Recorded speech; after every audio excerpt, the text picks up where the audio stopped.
Duterte's war on drugs, explained. From July 1st to August 30th of this year, 550,000 houses were visited, 12,900 suspects arrested, 800 search warrants implemented, 895 suspects killed, and 626,000 drug user and pushers surrendered. This means that 97.8% surrendered, 2% arrested, and only 0.14% killed. What about the accusation of extrajudicial killings? Did Duterte condone extrajudicial killings? This has been shown to be not true. In fact, in his inaugural speech he said, "As a lawyer and a former prosecutor, I know the limits of the power and authority of the president.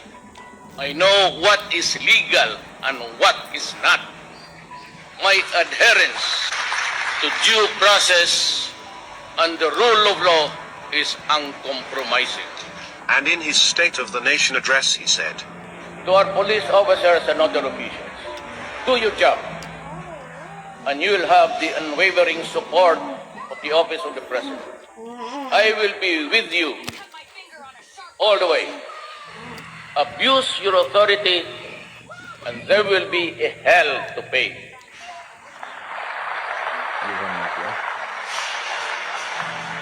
For you will have become worse than criminality itself.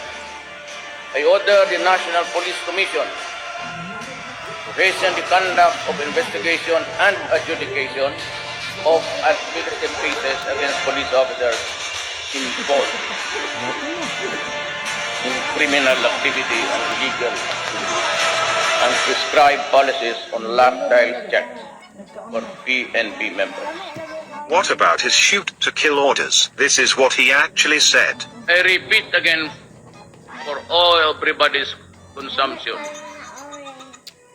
Do not kill if you are not in danger of losing your life. But in effecting an arrest, when there is a violent resistance, because in effecting an arrest, you have to overcome the guy to bring him to the folds of the law. If you cannot bring him to the police station, if you cannot place him under the control of the law, because that is your job to arrest, which means to overcome the resistance. But if the resistance is violent, thereby placing your life in jeopardy, shoot and shoot him dead. Can I be more clearer than that? But who is behind the vigilante killings? For the extrajudicial killing, they say, it's not the work of the police to be wrapping people with plastics and put them into the bag. That is not the job of the police. I just told him that one bullet will do. Why do you have to wrap it? Doesn't waste your time. So, who are actually behind these killings? First, there are drug groups killing other members of competing drug groups. This is also happening in other countries. Second, drug lords hire assassins to kill users and pushers who have surrendered to the police. This is to silence them and prevent them from exposing the drug lords. There are also other deaths unrelated to the war on drugs, which are blamed on Duterte. The opposition who controls most of the local media blame these deaths to Duterte to make him appear as a mass murderer. Pero yung pinatay na hindi natin na binalot ng mga sako, binat na plastic, the police, I assure you, would not waste their time on that.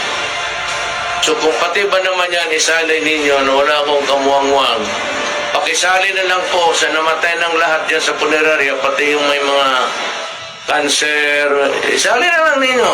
May mga diabetes, may mga... Kasi yung lahat na nakita ninyong patay, binibilang ninyo sa akin.